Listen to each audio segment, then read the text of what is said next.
Perang Diponegoro yang juga dikenal dengan sebutan Perang Jawa adalah perang besar yang berlangsung selama 5 tahun, 1825 sampai 1830 di Pulau Jawa, Hindia Belanda atau sekarang Indonesia. Perang ini merupakan salah satu pertempuran terbesar yang pernah dialami oleh Belanda selama masa kependudukannya di Nusantara, melibatkan pasukan Belanda di bawah pimpinan Jenderal Hendrik yang berusaha merendam perlawanan penduduk Jawa di bawah pimpinan Pangeran Diponegoro. Akibat perang ini, penduduk Jawa yang tewas mencapai 200.000 jiwa, sementara korban tewas di pihak Belanda berjumlah 8.000 tentara Belanda dan 7.000 serdadu pribumi. Di akhir perang menegaskan penguasaan Belanda atas Pulau Jawa. Perang Diponegoro meletus pada 20 Juli 1825 ketika pasukan Belanda datang ke Tegalrejo untuk menangkap Pangeran Diponegoro. Meski sempat mendapatkan perlawanan dari pendukung Pangeran Diponegoro, Belanda berhasil membumi hanguskan Tegalrejo. Sementara itu, Pangeran Diponegoro berhasil menyingkir ke desa Selarong di mana ia menyusun strategi perang. Memasuki abad ke-19, keadaan di Surakarta dan Yogyakarta semakin memprihatinkan karena intervensi Belanda terhadap pemerintahan lokal seringkali memperburuk perselisihan yang ada di lingkungan kerajaan. Campur tangan pihak kolonial juga membawa pergeseran adat dan budaya keraton yang tidak sesuai dengan budaya Nusantara. Selain itu, dominasi Belanda telah membuat rakyat menderita karena dijadikan sebagai objek pemerasan. Pasalnya, para petani tidak dapat mengembangkan hidupnya karena harus menjadi tenaga kerja paksa. Beban mereka pun semakin berat karena diwajibkan untuk membayar berbagai macam pajak. Melihat penderitaan rakyat akibat kekajaman Belanda, Pangeran Diponegoro tidak mau tinggal diam.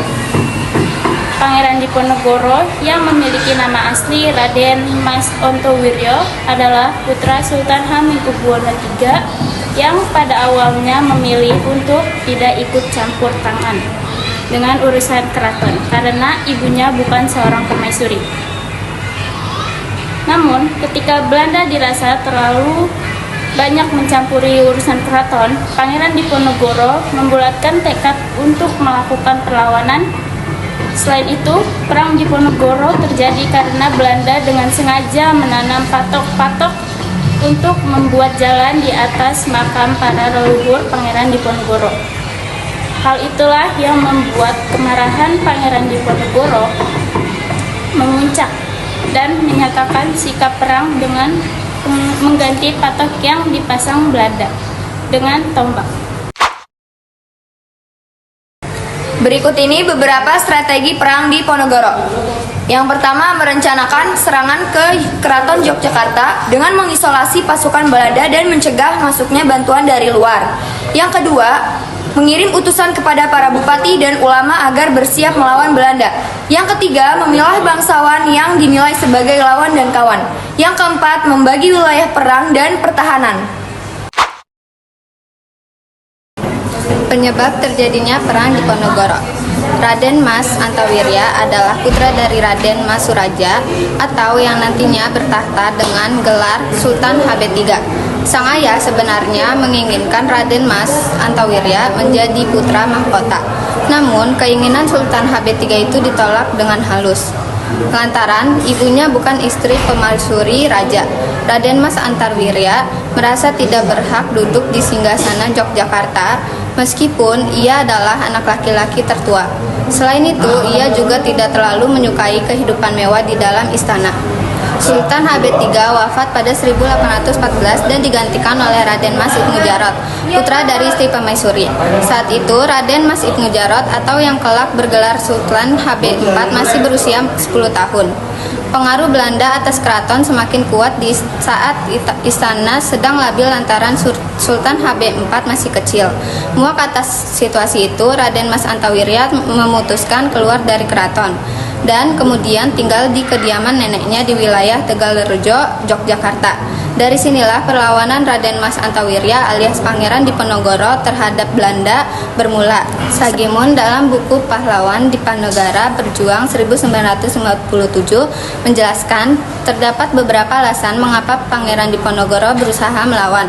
Pertama, Belanda semakin mencampuri urusan internal Keraton Yogyakarta.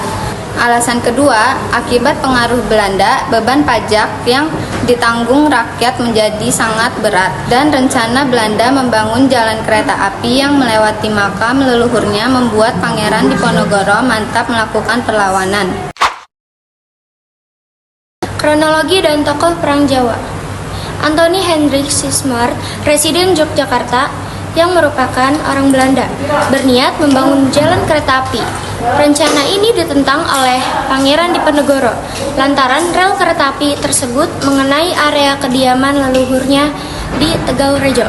Perang Jawa tak dapat dihindari. Dimulai pada 20 Juli 1825, Pangeran Diponegoro dan dapat pengikutnya menerapkan strategi gerilya untuk menghadapi Belanda yang jelas lebih unggul jumlah prajurit dan persenjataannya.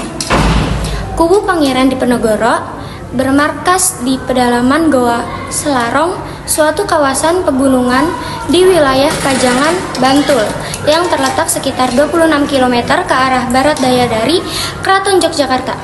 Beberapa tokoh pahlawan yang berandil besar membantu Pangeran Diponegoro antara lain Kyai Mojo dan Alibasah Sentaprawodirjo, sedangkan pasukan Belanda dipimpin oleh Jenderal Hendrik Marcus de Kock.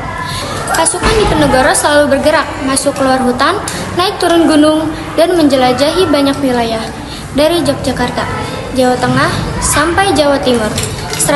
Strategi ini sangat merepotkan Belanda yang terpaksa mengeluarkan banyak biaya untuk membiayai perang Jawa dan mendatangkan pasukan bantuan. Belanda terpaksa menarik pasukan yang sedang menghadapi pertempuran di Sumatera Barat, yakni Perang Padri yang digalang oleh para tokoh Minangkabau termasuk Tuanku Imam Bonjol untuk diperbantukan di Perang Jawa. Dampak peperangan Diponegoro. Pertempuran sengit antara Belanda dan Pangeran Diponegoro baru berakhir pada 28 Maret 1830. Kala itu pasukan Pangeran Diponegoro dikepung di Magelang oleh Jenderal de Kock. Demi membebaskan sisa pasukannya, Pangeran Diponegoro rela menyerahkan dirinya. Pangeran Diponegoro kemudian ditangkap dan diasingkan ke Makassar hingga akhir hidupnya. Pangeran Diponegoro terjadi selama 5 tahun dan menimbulkan dampak yang sangat besar bagi Indonesia. Beberapa dampak peperangan tersebut. Yang pertama, menekan sebanyak 200 penduduk Jawa. Yang kedua, kekalahan Pangeran Diponegoro menegaskan penguasaan Belanda atas Pulau Jawa. Dan yang ketiga, Raja dan Bupati Jawa tunduk kepada Belanda.